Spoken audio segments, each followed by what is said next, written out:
রাজবাড়িতে নষ্ট হচ্ছে বোরো ধান। দর্শক, এই বিষয়ে বিস্তারিত জানাতে রাজবাড়ি থেকে যুক্ত হবেন আমাদের সহকর্মী শফিকুল ইসলাম শামীম। শামীম, রাজবাড়িতে কি পরিমাণ ধান নষ্ট হয়েছে, কি বলছেন কৃষকরা, কি তথ্য রয়েছে ব্যাপারে জানাবেন আমাদের। ধন্যবাদ লাবণী। আপনি যেমনটি বলছেন যে রাজবাড়ী জেলা কৃষি প্রধান জেলা, এই জেলায় প্রতিটি ফসলই ভালো হয়। তো কৃষি প্রধান এই জেলায় এবার বৃষ্টি না হওয়ার কারণে প্রত্যেকটি ফসলই ধস নেমেছে।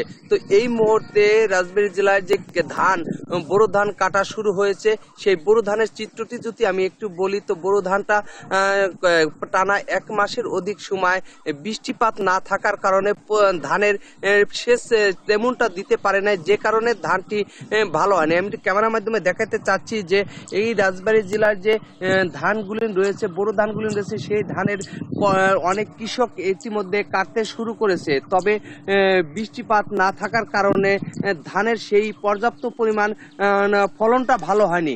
কৃষক জানাচ্ছেন যে যে পরিমাণ ধান হওয়ার কথা তাদের সেই পরিমাণ ধানটি হয়নি, যে কারণে কিন্তু তারা হতাশ।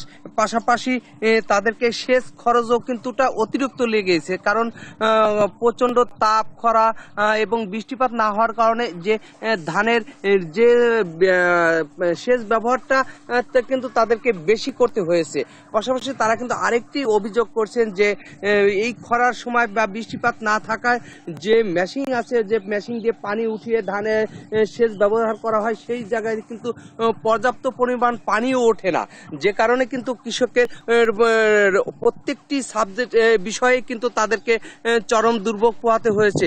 আর আরেকটি বিষয়, যে ধানটা রয়েছে সে ধানে কিন্তু চিটা রয়েছে। ধানটা মানে যে দেখা যাচ্ছে যে অনেক ধান, তবে সে ধানে কিন্তু ধানের চিটা থাকার কারণে ফলনও তো তাদেরকে পর্যাপ্ত পরিমাণ হবে না বলে তারা জানিয়েছেন।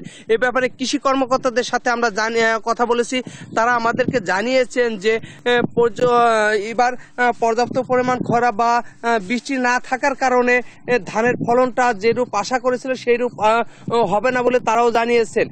তো এরপরে যে সকল ধান এখন কাটা শুরু করেছে বা কৃষক, কিন্তু তারা কিন্তু আরেকটা আশঙ্কায় রয়েছেন, যে কোনো মুহূর্তে যদি ঝড় বা শিলাবৃষ্টি হয়, এ ধানও কিন্তু তারা ক্ষতিগ্রস্ত হবে বলে তারা জানিয়েছেন। সব মিলে বলা যায় কৃষি প্রধান এই জেলায় এবার যে প্রচণ্ড খরা থাকার কারণে বা বৃষ্টিপাত না হওয়ার কারণে ধানের ফলনটি পর্যাপ্ত পরিমাণ হবে না বলে কৃষক বা সংশ্লিষ্ট কর্তৃপক্ষ জানিয়েছে।